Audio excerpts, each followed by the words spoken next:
What's up, guys? Vulcan Trader here. Good morning. For another market update today. Kind of like doing these. It's kind of like a form of journaling for me, really, and getting my thoughts out because I have all sorts of thoughts swimming in my head about what the markets are doing, what's going to happen next, and different scenarios and what I should do. And kind of verbalizing it first helps. But I might not come out with these videos till a little bit later, after the market opens, unless I just happen to get up real early that day. Maybe I'll try and become even more of a morning person. But I forgot to close out some AMC that I had earlier, and then I ended up closing out at a loss or slight loss because of that. So didn't realize. I thought I'd put in the orders and everything before I started making the video, but I gotta.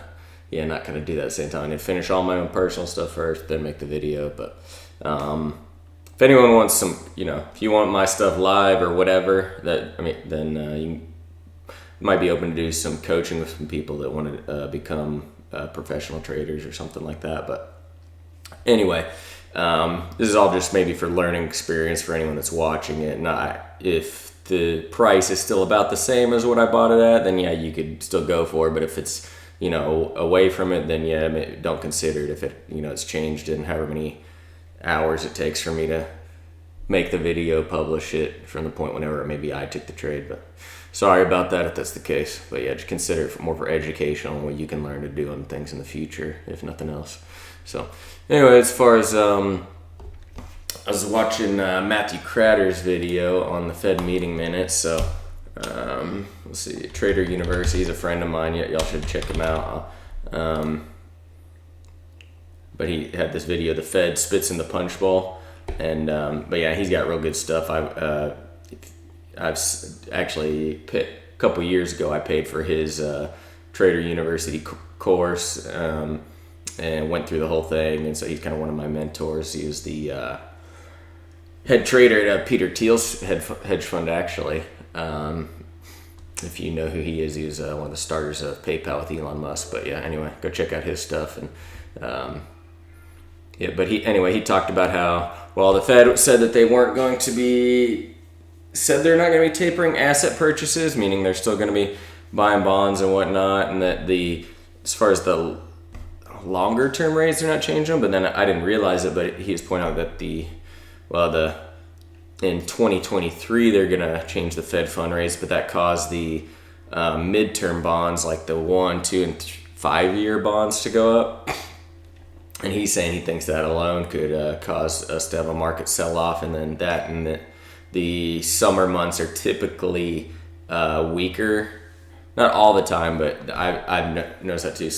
Whenever it's less dominated by retail, which we kind of have that now, but in the prior years, back before everyone was trading after Corona, traders a lot of times will take off in the summer, and then that causes less buying pressure, and so you'll have some sell off in the summer months, or just kind of whipsaw environment in the summer at least. And and then he was talking about the Dixie, which is basically the dollar index, how it's going up now finally, which is just showing the strength of the US dollar compared to other things. And so it's starting to turn up, break above. I mean, you could have it like this and pulls back down, but anyway, it might have to have a market crash first. I mean, if you don't know that the market's pretty much totally manipulated, centrally controlled plan by the Federal Reserve, kind of like the Soviet Union pretty much. I mean, but it is what it is. So anytime the stock market takes a crash and the Fed walks back their words, or they start purchasing again and make everything rebound quicker than if it was a free market and letting all the leverage work out of the system to get a full reset.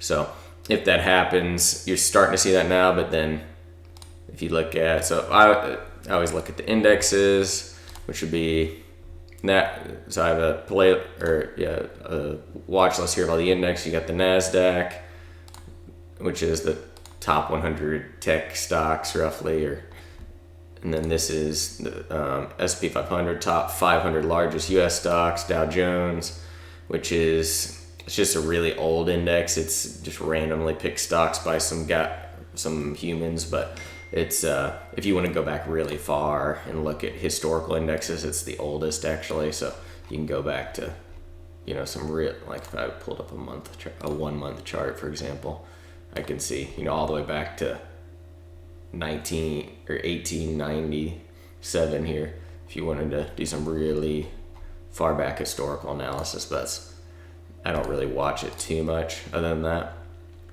And then I just have Apple, Google, Amazon, Tesla, because it was kind of like the leader previously, last year or whatever, as far as just kind of big market leader that was running up. And then Russell 2000 is RUT. That's a small cap index, so small stocks. And then MDY is the mid cap, so medium sized stocks. But I just kind of look at all the, and then I got some others here. What I got FFTY is like the Investors Business Daily Growth Stock Index. So, but anyway, I might come look through these, see how they're each doing, each sector, to kind of gauge this general strength of the market, but then still look at the individual stocks, more importantly, how they're doing underlying. But anyway, they're still holding up, but a lot of times when you get like this, it's like, oh, see, we had this big crash, this huge run up, pullback, smaller pullback, and then bigger pullback, smaller pullback, but then about to break out to new all-time highs. A lot of times that's a fake out whenever you get to this high of a level from the last crash and that long ago, and then the Fed doing that. And then Larry Williams he was saying the 8th to the last trading day of June usually bad. So I'm thinking probably tomorrow I'll do the video on whatever SPY puts I'm doing, probably because the SPY or SPX SPY is the same thing. But the, what is it? They're probably a premium because of the Fed meeting.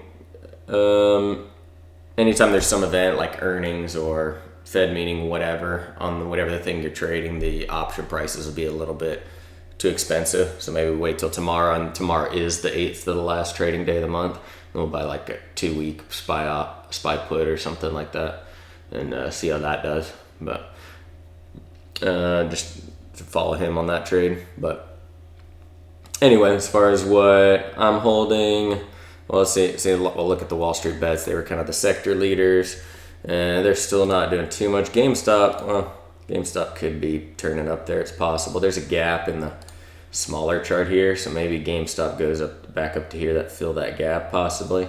But a gap in a smaller term chart is not as powerful as one on a larger term chart. Like if you can't see it on the daily, really. But anyway, in AMC, it has a small gap. Actually, I should have thought of that, but I bought a few more of the 2-week puts I was buying here, but then if we go higher tomorrow, then I'll close them out. But thought, well, maybe it's just a short-term bounce to fill the gap, so it got me a little bit cheaper here, and then hopefully, you know, I catch it and the end of this move's over. But if not, oh well. But yeah, if you don't know options, I wouldn't recommend that. But you try and, like I said, if you're buying it, buy like a 1-week option, maybe buy a 50 strike and try and not pay, I don't know, more than $4 or $5 for it, let's say, if that's possible. Premium might be, I was buying the 45s, but anywhere in there, but it's just, you got to figure out, well, what am I, it really just depends, and you got to, like I said, only bet 1-2% of your total account, because you could lose your entire amount of money on those options if they expire worthless. So, but I'll do a video on how to do those better. But I'm sorry, on my video, was it yesterday, I think, whenever I went in and out of Yahoo Finance, it changed the expiration or something like that to the current week, and so the prices were less than what they should be. That, and it seemed like Yahoo Finance it doesn't update until later on in the day, so I think it might have been showing yesterday's prices, which were also lower on top of that. So sorry about that, but I got to figure out a way to maybe show it on my account and blur it out. I haven't figured that out yet, so that I could show you the real prices and what I'm doing when I do it. But I'll work on that. But anyway, all these are not doing too much here. I'm gonna go to so as far as what I'm holding currently, though, Bitcoin is, like I said, still holding above the 10 and 20 day, so I'm 50% in crypto. And then if we go above this 50-day moving average, I'm going to go 100% on it. And then in the BitW, the BitQ, OBTC, ETHE, GDLC, and then I've got some MicroStrategy. I bought some 6-month MicroStrategy calls, but you could just buy the stock. But that's kind of, I got 50% of my money equally weighted between these. And then if we have a crash, what I'm going to do, like if we say in the short term we have a liquidity crunch because the Fed saying all this and crashing, like Bitcoin could go down to 20K or something like that. I'm going to double down, go 100% there. My cost basis will be somewhere about here. And then maybe I'm probably just going to hold it long term at that point if that happens, because I have pretty high conviction that it'll go up again. But that's my plan for that. And just because it's after the halving, we usually have a bull run that's much larger than this from the bottom to the top. And much larger, much longer. And I feel like it's still Bitcoin's underpriced even at this price. But so that's kind of my game plan there. I'm either going to go 100% once we break this and the trend's back up again, or if it crashes down to these levels, I'm going to average down, buy all the same ones, go 100% there. But in either case, as far as others, in the meantime, and then anything gets stopped out of, I'm gonna stay cash, I think, at the moment. Just all the other trades, as far as Wall Street bets, whatever else, after I made the money on AMC on the long side recently, it just seems like nothing's really working out. So maybe I'll start leaving a little bit of cash to wait for good opportunities. It just seems like just nothing's really setting up good. Like if I go to this list of all the best, I mean, there's some, but not many. This looks bearish. That one looks bearish. Well, this actually had a stock split, so right there. But anyway, this is like a bear flag basically. Same thing with Peloton. There. It looked like it was gonna break out, and then fake out reversal. It's just kind of a hard market environment. CrowdStrike looking, but that one might fail because everything else is. Fastly, maybe it's looking like it, but it's just everything's just back and forth, unless you're playing short term like Bollinger Bands or something. Maybe that would be the strategy to go, taking quick profits. But it's just kind of hard to catch really long-term trends at the moment. I don't know, some of these are looking okay, but it's just not, maybe you just need more sideways action, tighter patterns. I just don't see a ton of that. And then, yeah, this one, it's like, go this way, let's see. And then Tesla actually looks kind of bearish to me right here, but could be wrong. Maybe it bounces up, but it's right at the 200-day. So maybe if it goes down here and continues. But yeah, it's just not. You need more sideways action and then some tighter patterns to catch on the right side. Maybe I'm wrong, and this will turn into something like that. But it's just kind of how it seems at the moment. And oh yeah, Palantir actually looks decent. Had a fake out there, but. See, MongoDB's going up like this, but that's actually something that's a little too scary for me to buy that strong of a move going like that. You want like a good sideways move, or you're breaking out from something like this, and it's coming down, you're catching it right there. It's, usually safer. You don't want to chase. So, but anyway, that's looking okay, but it's kind of half and half. Mark Minervini had a tweet saying that, like, how do you know if you should go heavier? He's like, how have your last 5 to 10 trades done? I would say mine haven't done that great. It's been kind of whipsaw-like, and so that's why I'm kind of being more cautious at the moment, waiting for some better setups.